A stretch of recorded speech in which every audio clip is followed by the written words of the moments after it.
Welcome to the premiere episode of the Comics That We Love. My name is Zach McCrary, and I am very excited to bring this podcast to you.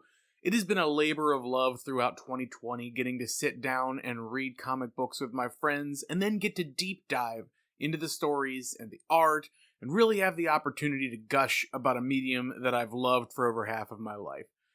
Today, I will be discussing the DC Comics property Mr. Miracle by Tom King and Mitch Gerads, along with my good friend and fellow podcaster Adam Brinker from the show Beyond Caring.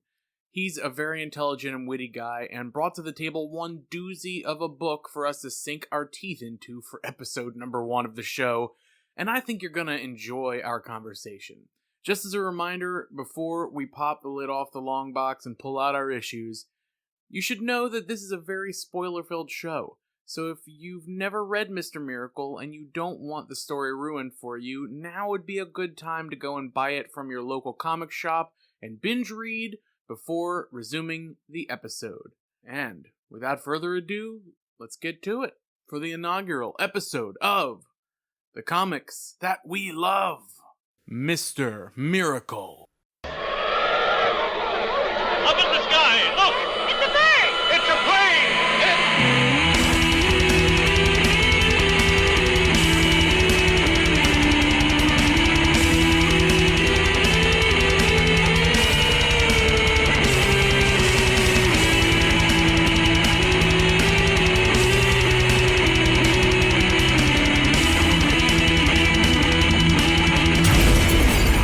The Comics That We Love.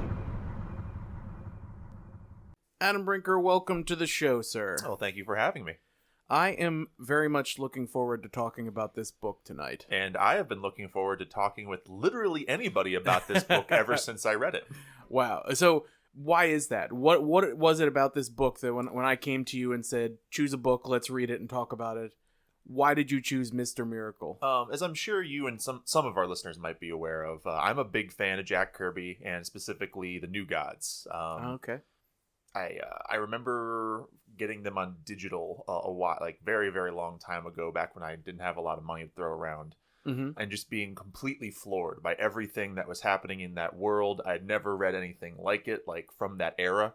It despite the fact that it was a part of the DC universe, it felt completely separate because like all this larger than life stuff was happening, and there was no Superman, there was no Batman. There's only these ridiculous figures going through these like throes of ultimate passion and life or death situations and nonstop, movement. And it was just it was like a shock to the system. So fast forward a couple years, they had that New Gods omnibus come out, which is enormous. It's fucking, or the Fourth World omnibus, I'm sorry. But yeah, because it's not just the New Gods, it's all of the New Gods adjacent material.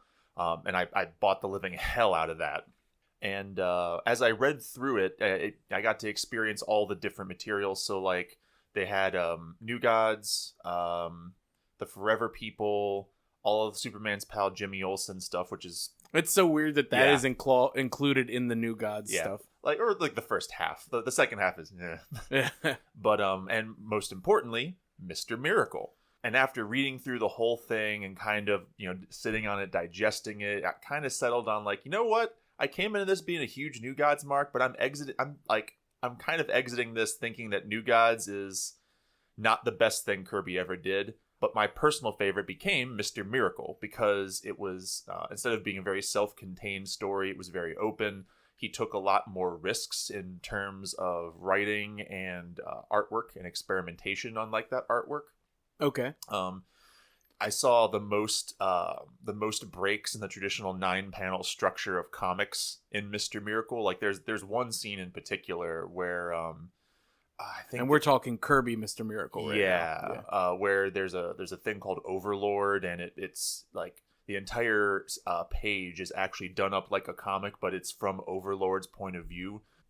And it's like Overlord is the comic book reader looking in on scot-free. Ooh. I had never seen anything like that. And I was like, at this point, I'm into like indie comics. Right. But here's Kirby pulling new rabbits out of the hat. That's 50 years ago. That's That's something that I would equate more to an Alan Moore in the 80s kind of book. Yeah, and so Mr. Miracle won me over because he's a very upbeat hero. You get all the upsides of having like weird like B-level new gods show up and screwing around with him, and Kirby's taking risks left and right because it's not like his big magnum opus. It's kind of his, well, let's get weird with it stuff. That is really, really interesting, especially pointing out that he is an upbeat hero, because that is the antithesis of what we are going to get tonight. So I guess we should just dive right in then, shall we? Yeah.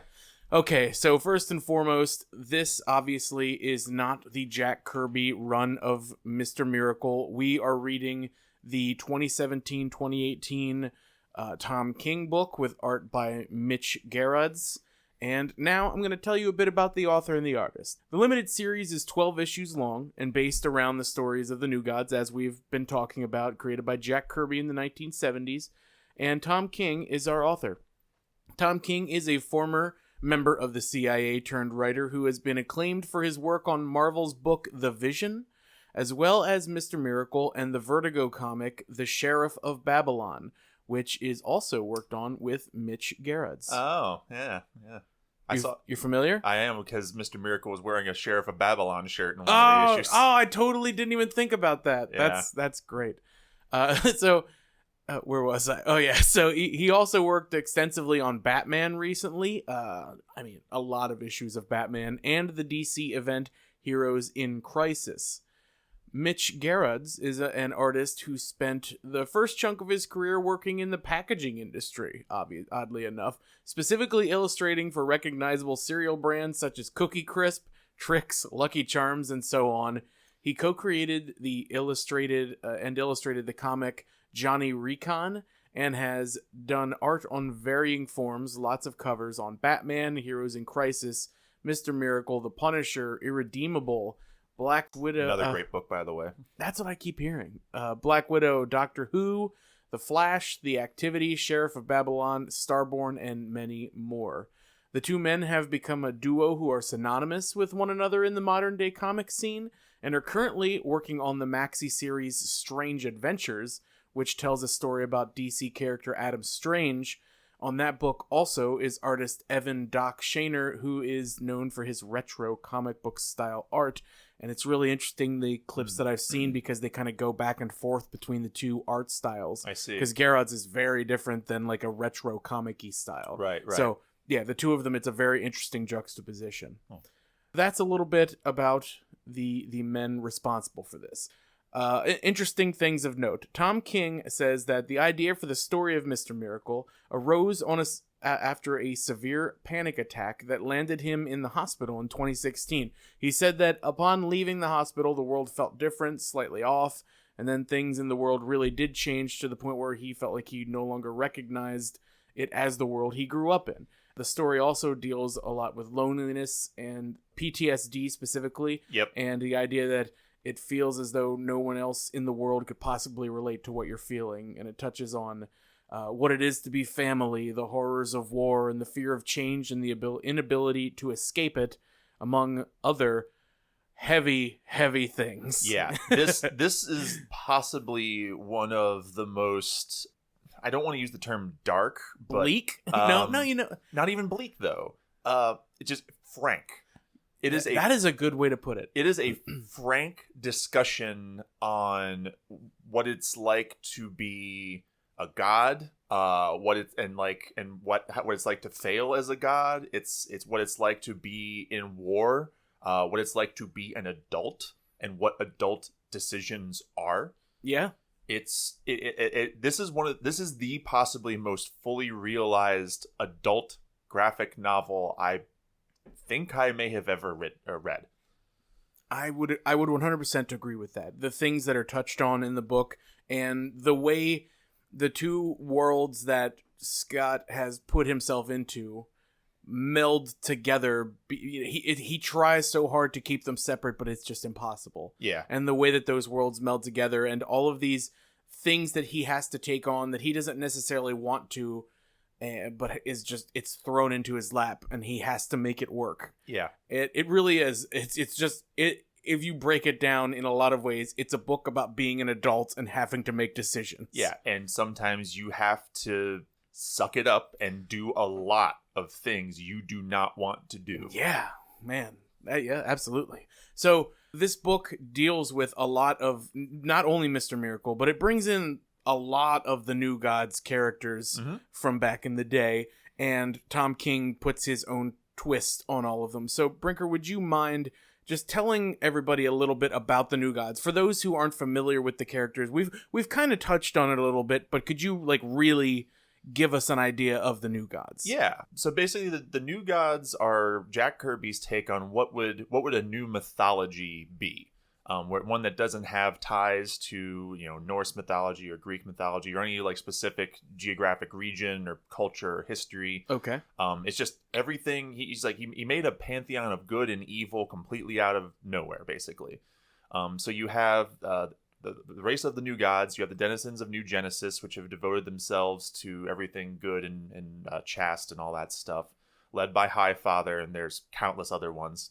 And then you have the denizens of Apocalypse, which are currently ruled by the fascist dictator known as Darkseid. And beneath him, there are all the comically, ridiculously stylized villains. Oh, yeah. Calabac. Yeah.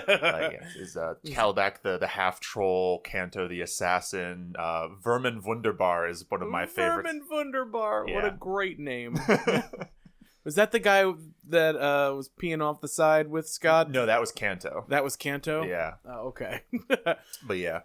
And so you have all these characters that are much like, the Greek and Norse gods of old in terms of attitude, but all of their motives are different.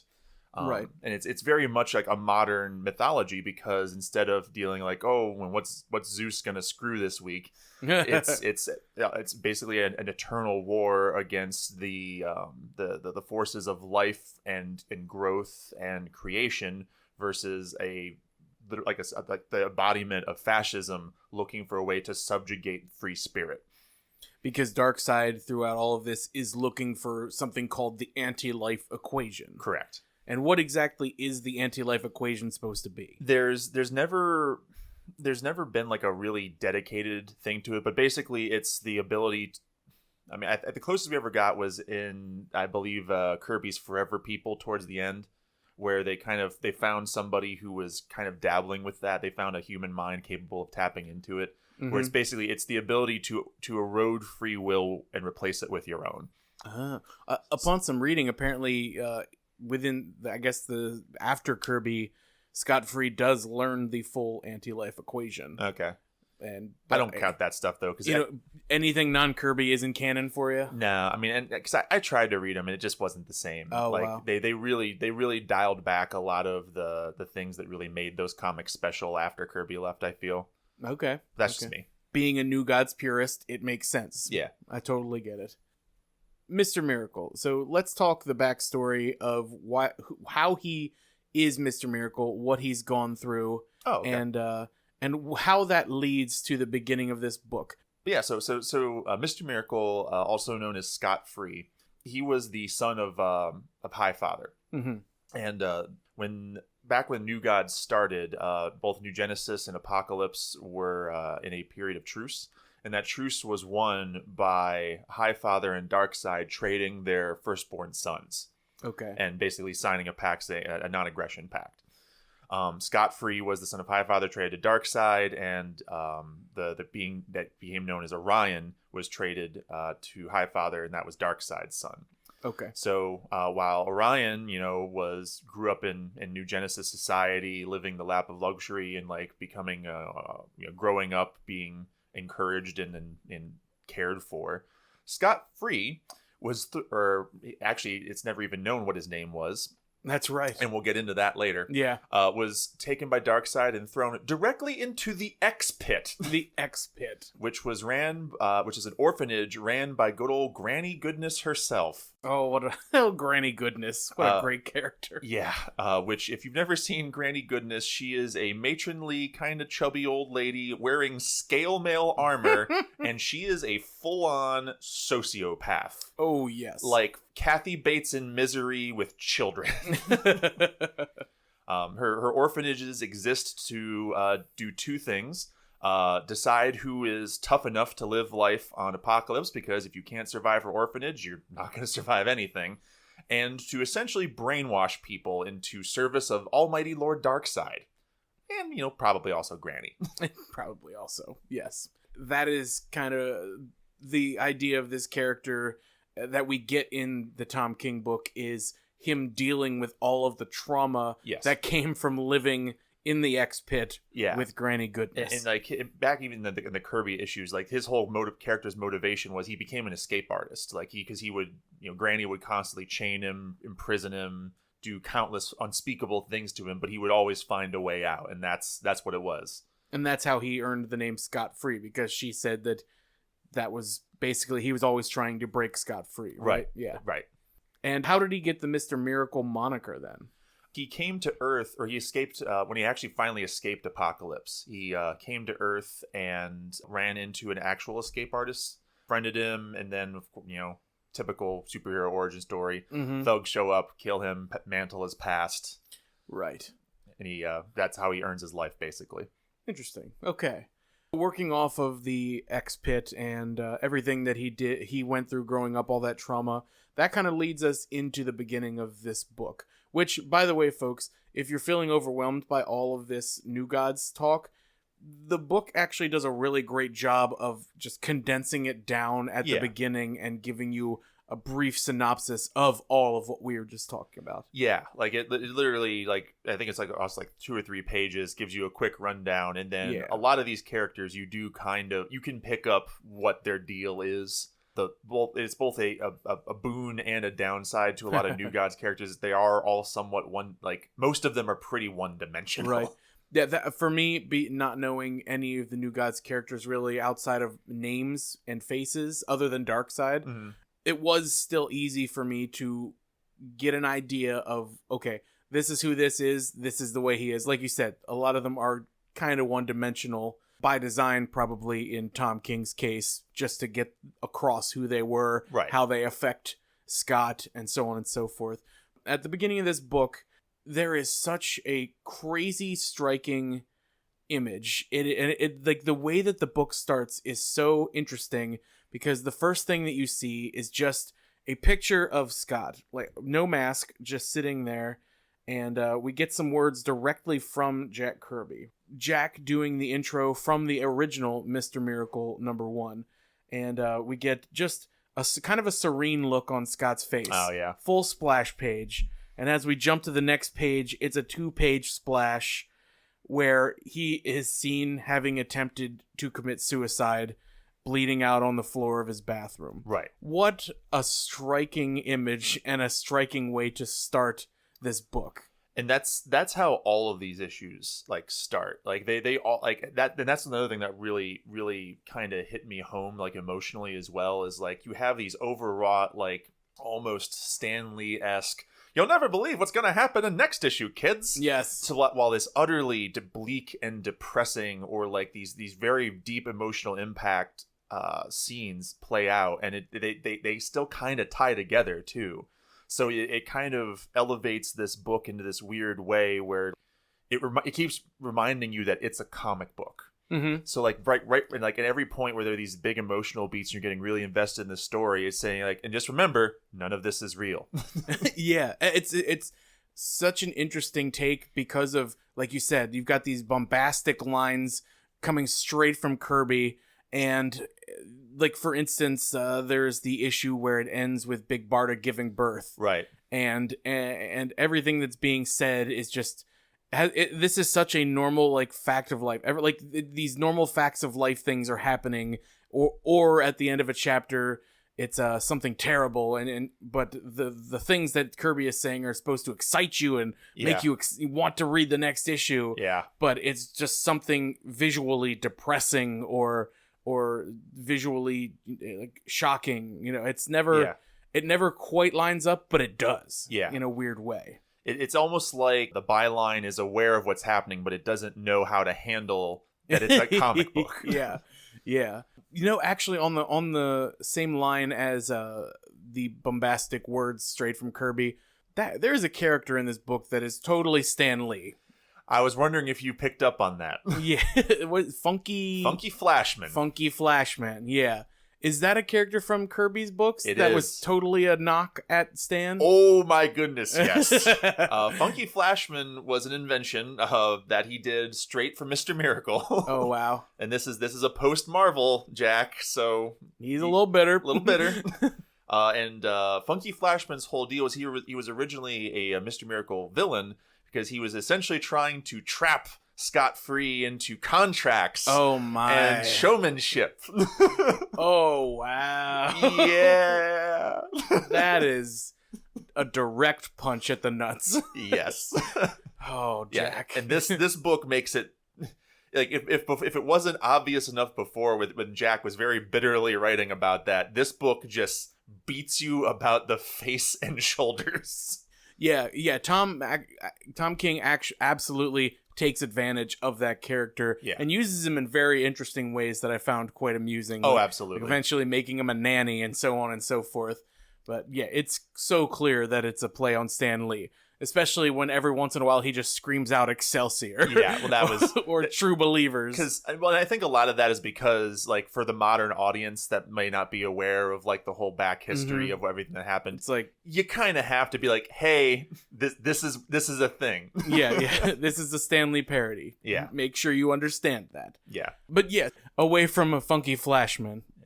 Let's talk a bit about the attempted suicide and where that all comes from, because that really is the first half of this book is him dealing with that a lot, trying to come to terms with his past and what it's done to him and who he is because of it. Yeah. And the first, like we said, the first image you see is just him serenely, like basically looking back at you, like almost as though he's looking, quote, at the camera, kind of. And he's clean shaven and he's got the pristine jawline. And as this book goes on, I love that his beard slowly grows out. Yeah. To the, like, he's, it's almost like he's pushing out all the negative energy that he's feeling and all the negatives to the point where by the end he's able to cut it all off and be okay with life again. Or even just the, like, it's also, it could be a symbol for, like, yeah, he's alive because he got saved, but he doesn't care enough about himself to...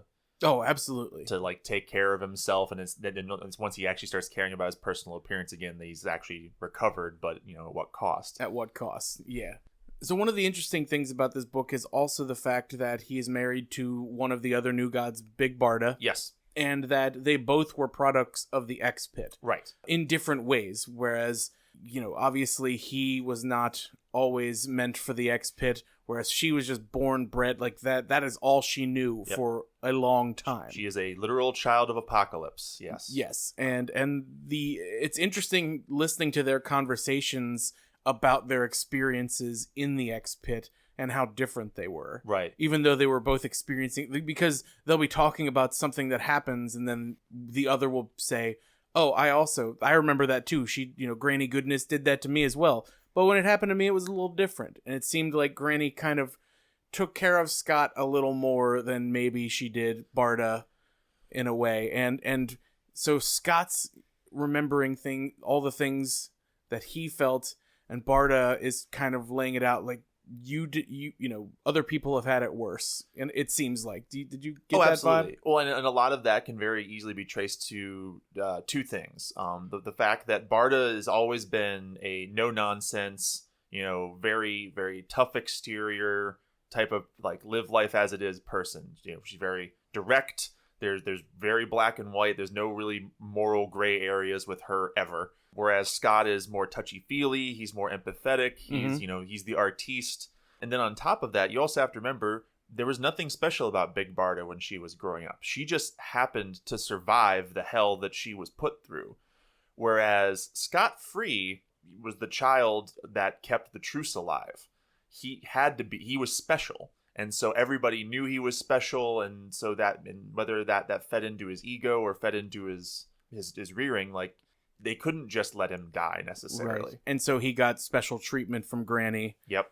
Yeah, that's the scene where you first come across Granny Goodness again when they are there to talk. I believe it was like peace talks. Peace talks, yeah. And just the conversation between her and Scott was so it's kind of weird because, like you said, Granny is a sociopath. She likes to torture people, and the way that she is talking to him is as though it's this sweet old granny who used to bake you cookies, and she loves you and she misses you. You know, why don't you ever come by anymore?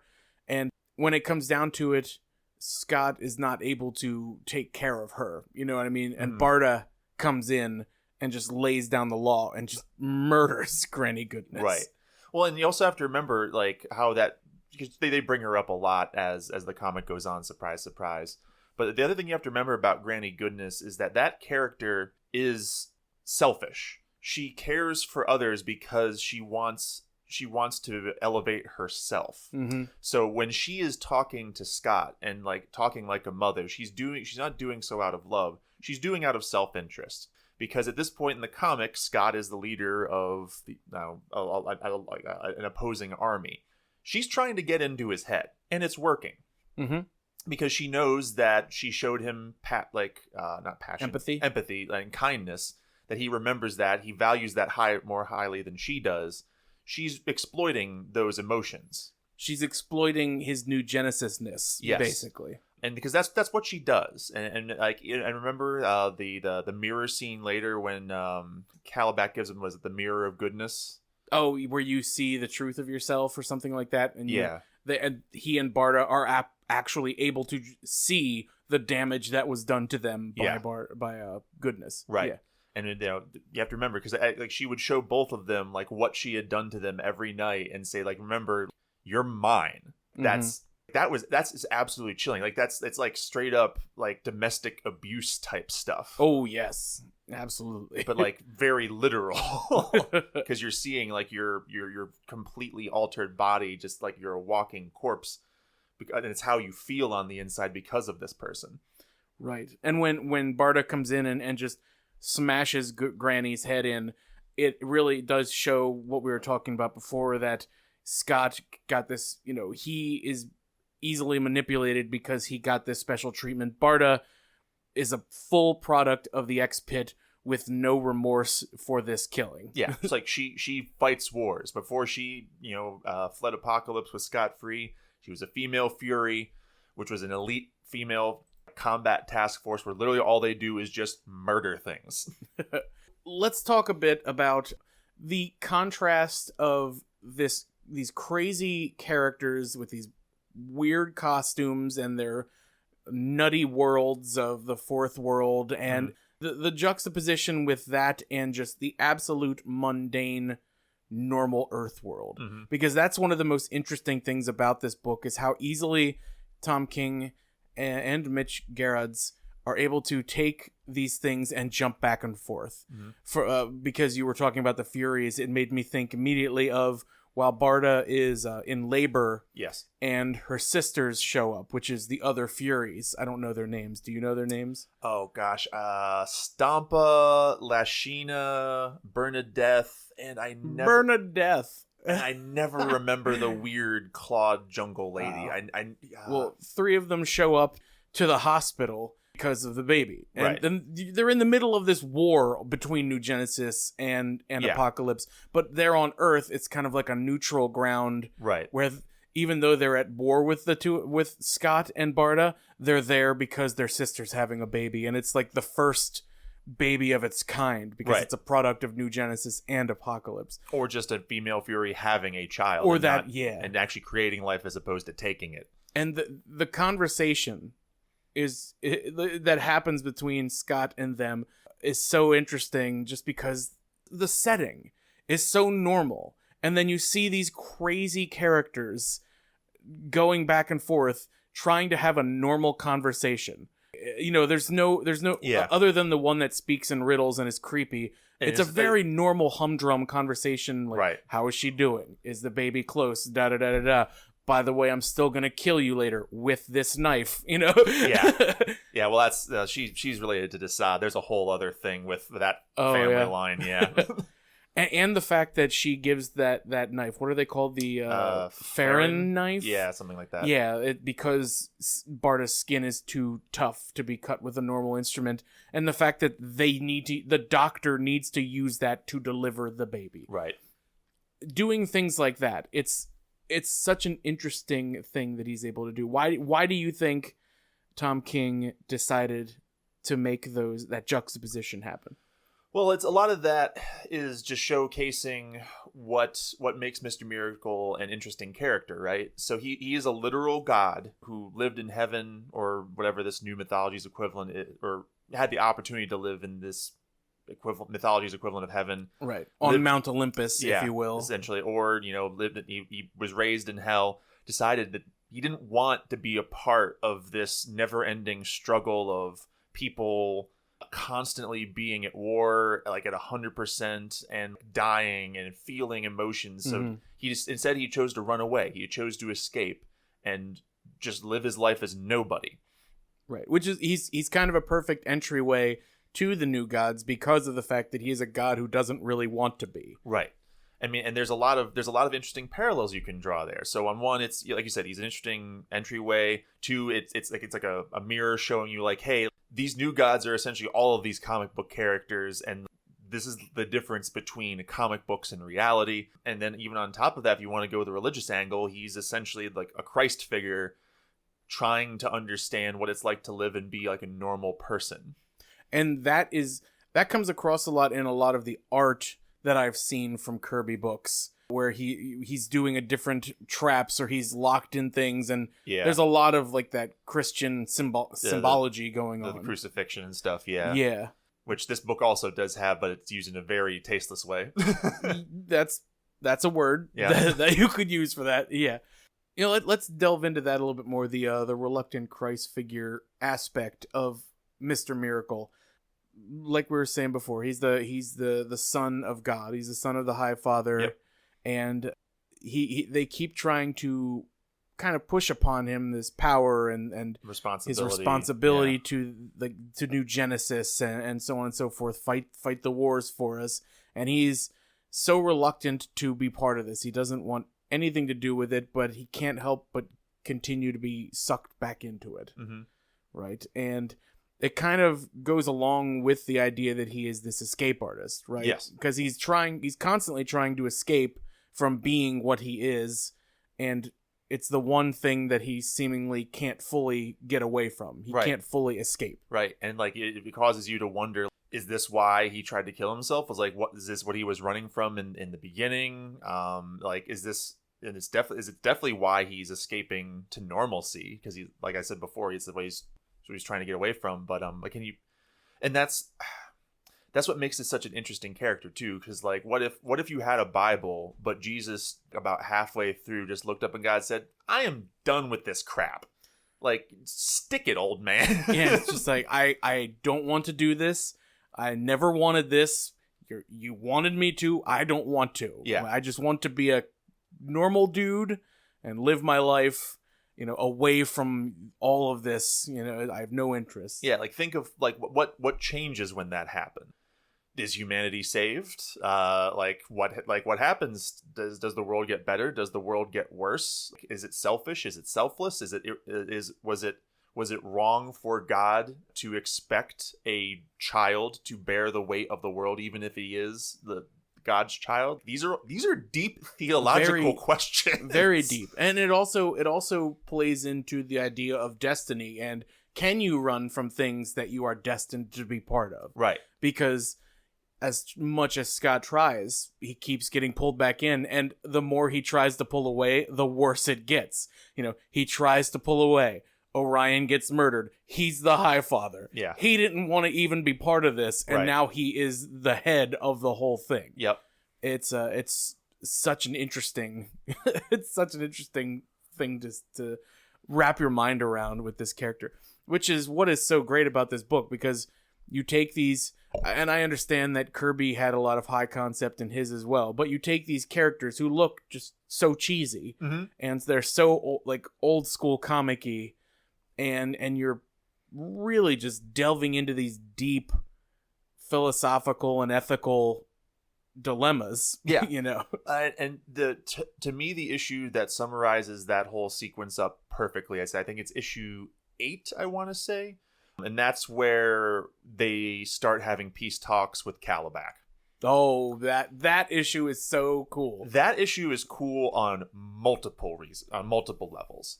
In addition to being the issue that has the most Jack Kirby New Gods nods, it's also the issue that kind of lets you as the best portrayal of peace talks I have ever seen in a visual medium. Yes, agreed. Between the part where they're all just sitting around a table going about facts, figures, graphs, timetables. Especially just looking at giant hulking Calabac shifting papers around, yes, discussing agreements. Yeah. And then you have Light Ray, who is, a typical New Genesis new god, being like, "You killed my friends, I'll, burn you," and, all this other stuff. He goes into full, like, "Thou wretched knave," going into the full speech about how he's going to destroy them. And then when he's done, they're just like, "Okay, you're done. He's like, sit down." It's like, shut the hell up, yeah. Light Ray. It's like, the adults are trying to make the war stop. Nobody cares about your little vendettas. We're trying to prevent 20 more vendettas from happening in the next hour. Yeah. I loved that scene because you get a little look at each of these characters, but it is, again, it's a very normal world thing that they are doing. In typical comic books, all you get is a war, and then there is a big battle that makes the war stop. Right. And it's then it's big just over. And flashy, and then it's over. Yeah, exactly. It's like a bomb, but that's not how war is. No, yeah, exactly. There is something that happens, it brings a peace talk in, you negotiate, so on and so forth. And watching these characters do that was so fun.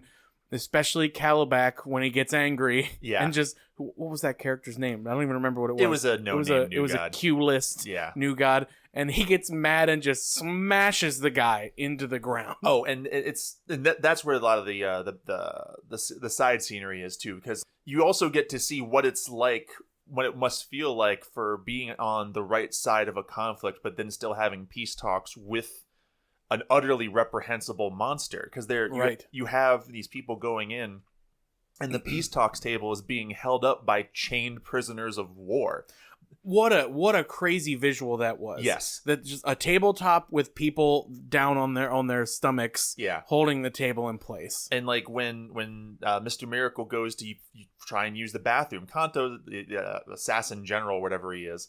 It's like, "Oh yeah, I'll take you to the bathroom." Leads him through the hallway where he sees the head of one of the Forever People, Big Bear, who was like a literal, like that was a main character. Oh, really? Of the Forever People. I was wondering because I saw the head. I'm like, that's got to be important, but it's not a character that I knew. Just his head on a pike, casually, and they're talking about, "Oh, I was in the Renaissance once," Yeah, and they just walk by, no big deal. Then they go to this giant abyssal pit that's just supposed to be a toilet. And they're just urinating, and then you follow the bit of spittle down as Kanto kind of hawks a loogie, and it hits yet another one of the Forever People at the bottom of the pit, just in chains, constant. And you're like, they're in a trash pit. There is no value to life here on Apocalypse, and these are the people you're having negotiations with. Wow, it is. It's very powerful stuff, especially now knowing that some of these characters are popping up that are super important or were very important characters, and now they are just garbage. Yeah. Or just a head on a pike. They are numbers on a tally sheet of prisoners and casualties. And it also does show how messed up Mr. Miracle himself still is, because he is a product of the X-Pit. He's a product of Apocalypse, though he's a son of the High Father, but he is a product of Apocalypse. And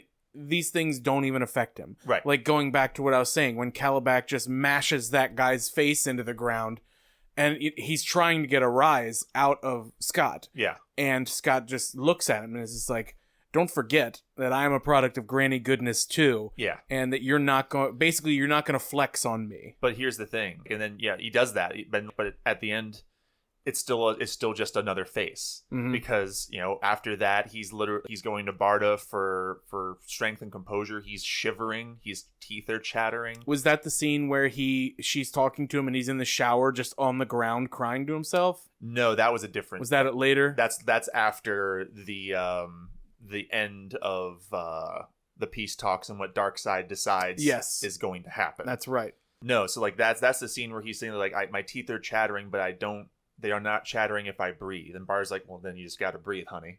Yeah. Which is, whew. Oh my. A little fun thing that I noticed while reading the book also is the frames around all of the blocks. This book does fantastic things yes. with the 9-panel structure. And apparently a lot of this was just Mitch Gerads just having ideas and rolling with it, because apparently Tom King would give him the full structure in the blocks of what he wants, but then he would just tell Mitch to go nuts with ideas that he had after that. Well, just the simple use of black and white. So you'll notice some of the pages, the outline of all the blocking is white, some is black, depending on where you're at. Like if you're in Apocalypse, or if it's one of the war sections, it's all black. If you're on Earth, you're in New Genesis, it's white. It's very interesting how that works. You know what? I never noticed that. Oh, yeah? I honestly never noticed that. Yeah, it's a really cool little thing that Gerads does. He does, and there's a lot of that little stuff, little nuanced stuff that just adds to the story as it goes on. Like the blurring of the, almost like a TV that isn't quite getting the right reception during different sections of the book. Oh, and the thing that I noticed first and foremost is how some frames, like you always have 9 panels on the page, but certain scenes will take up more of those panels. They'll just be carved up. Like the first time we see the female Furies sitting on the bench outside the delivery room, that like you can tell that like they're all kind of blurring or bleeding over into the adjacent panels and stuff. Right. Or the first time we actually see Darkseid in full glory, he is just sitting in a chair taking up a third of the page. Yes. Or the right before the love scene where Scott is tied to the bed with just the mask covering his bits, and it's the full page. I saw, I can't remember who to give credit to, but while I was doing a little bit of research on this, somebody pointed out that the use of the 9 blocks, especially for the full page scenes that they're doing, it also kind of gives you the image of a cage. Showing like he's still trapped, he's trapped behind these bars no matter what, kind of thing. Yeah, I get it. I thought that was really interesting as well. But now that you've mentioned Darkseid, who is kind of important. Yes, who is. Yeah. Why don't we talk about that? So during most of this book, every once in a while, you'll get just a black block that just says Darkseid is. And that's all that it says. And it seems to happen more and more whenever Scott gets either stressed or down on himself or things are going wrong. There are some specific sections where when Scott is internally dealing with things, when he is in turmoil, there are a lot more Darkseid is blocks. What is your interpretation of that? So I have 2 interpretations of this. One is the use of them and like how they're laid out in the book. I think they're a clear metaphor for what it's like to have depression and have your mind betray you. Because every time, like, it doesn't happen just when it happens more when he's stressed, but even when he's just going about his daily routine, sometimes your brain just comes in and says, hey, you're not good enough. It's the doubt. It's knowing that out there, you are here, but out there, Darkseid is. And Darkseid, you have to remember what he stands for. He's anti-life, anti-choice, anti-freedom, anti-happiness, anti-growth.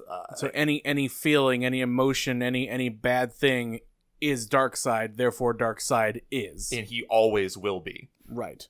I loved the page where he makes note of it, where I think he just mashed like Scott's face in, and the panel before that just says Darkseid is, and then the next one is Darkseid saying yes I am. Yeah, I thought that was great. I love that. I also love the panel where after the emotional reveal of what happened to Orion and Mr. Miracle Scott Free asks, what did you do? To Darkseid, and Darkseid doesn't look at him. He looks him dead in the eye and says, Darkseid does not do. And then Darkseid is. Was that the full page one then after that? I can't remember. I don't remember. I don't think it was. But that like the colors for that scene when Scott, oh God, yes. Because we have to talk about that whole sequence leading up. This is going to be a long episode, folks. Just hang in with us. But I loved that whole scene leading up to that, where, once again, you show the juxtaposition of the mundane with this over-the-top, crazy world of gods, where Barda and Scott are breaking into the palace on New Genesis, straight up murdering guards left and right, blood all over the place. The whole time, the two of them are having a conversation because Barda wants to do some renovations in the house, and just talking about, I think we could use a smaller living room. I want to add an extra bedroom. Let's make this a bathroom. And them just going back and forth, and Scott being reluctant, like, do we really need to do that? You know, I like my stuff. With the obvious, like, the final reasoning that she gives is that she is pregnant and they need to make room for a baby. Right. And all of this happens while they are going through all of these basically like different trials to get in to Orion. Yeah, so, you know, Barda's bashing in heads. He's doing his little escape magic. There's some more fun panel play with the crushing room where it just becomes nothing but white space and you don't even see them really escape. They just appear on the next, like, okay, we're through that one. Mm-hmm. And like a voiceover keeps saying, like, you have entered this room and you are not allowed here. It will crush you now, or it will eat you now, or, you know, whatever is happening. This very polite New Genesis security system. Be like, come on, do you really need to keep doing this? All right, well, now the poisonous gas is going to melt you. Yeah.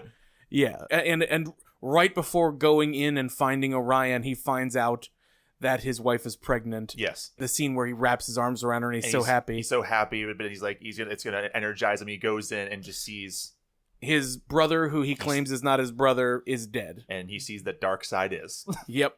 I loved the colors when he goes in there, too. It's dark. There's, like, sparse color. It's got kind of, like, a weird reverse film negative, kind of effect, because it's such a poignant, powerful moment. It's the first time we actually really see Darkseid. And you know, Scott came there to stop Orion and to free himself of bonds that Orion put on him. Finds him dead, and now suddenly realizes, it seems like in that moment he realizes that he did kind of care for this guy even though he hates him. Yeah. Oh, I just remembered the full scale Darkseid that comes from the reveal on what Darkseid wants of Mr. Miracle's son. Of course, yes, which to is stop the war.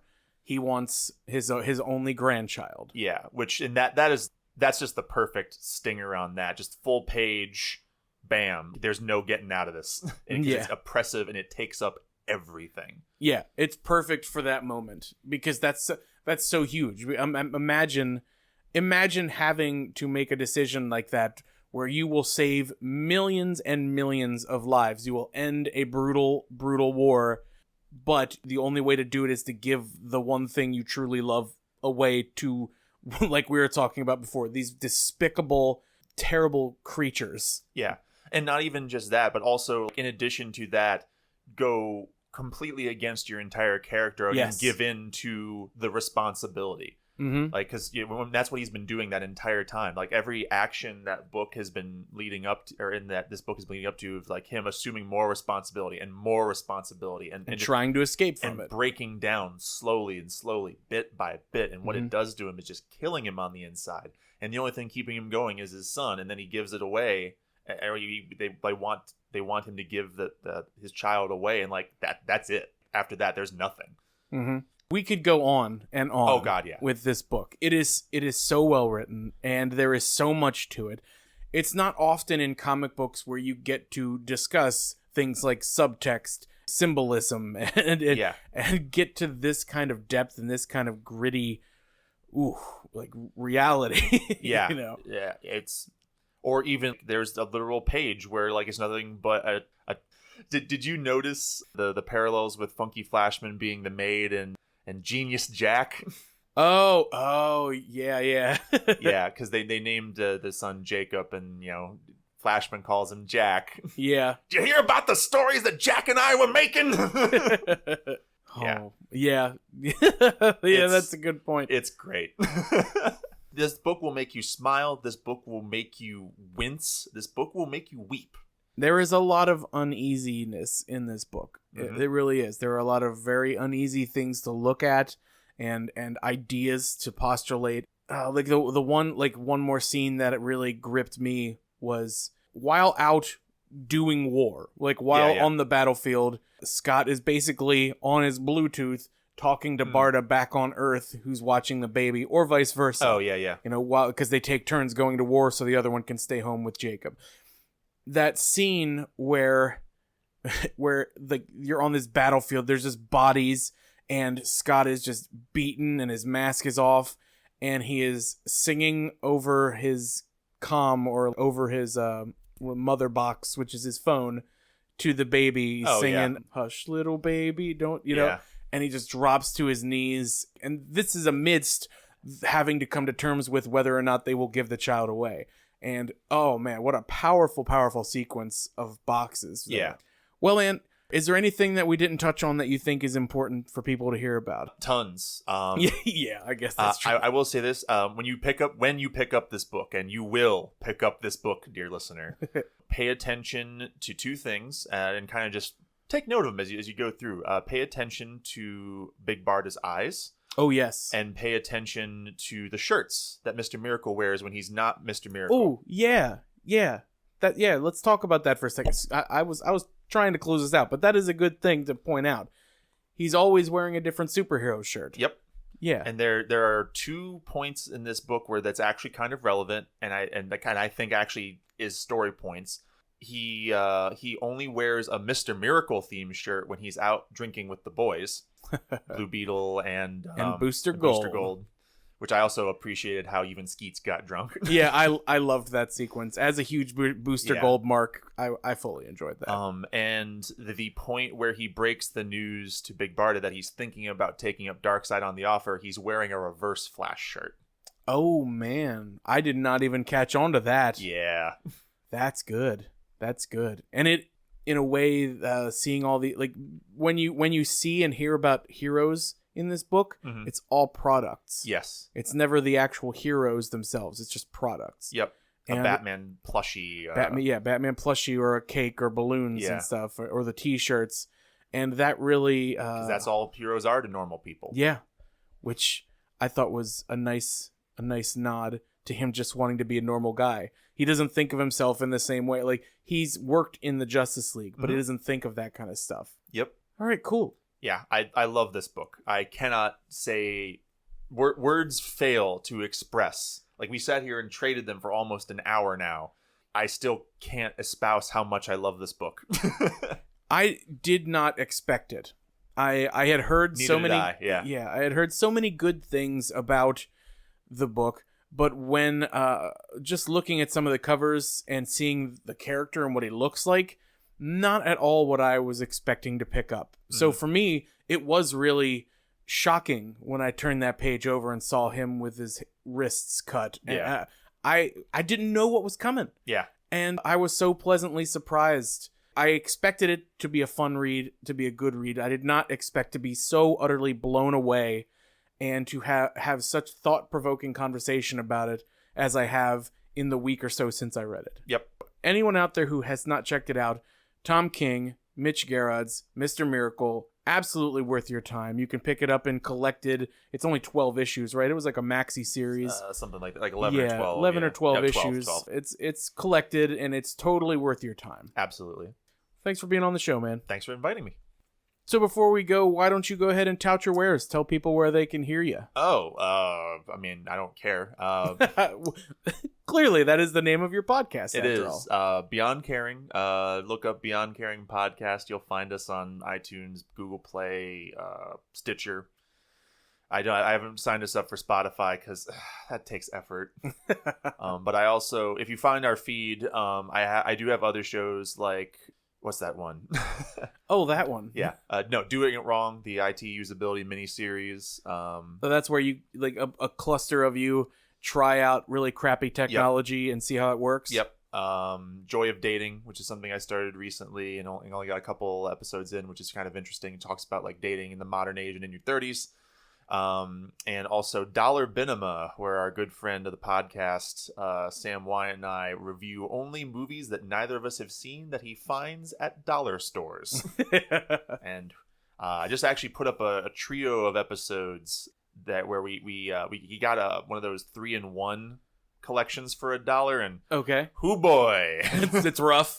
Two of them are. Oh, The other one is utter insanity. But yeah. But all of those shows are under the same umbrella of Yes. Beyond Caring Of podcast. the Beyond Caring Media Network, as it were.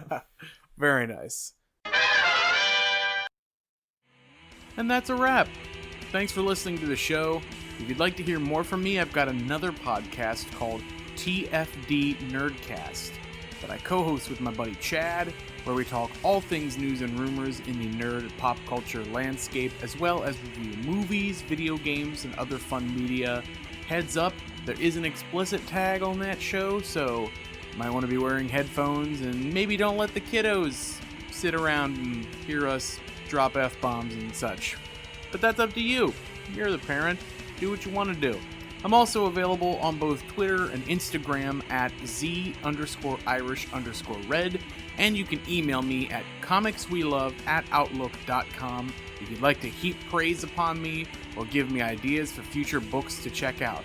So until next week, keep reading, keep dreaming. Peace.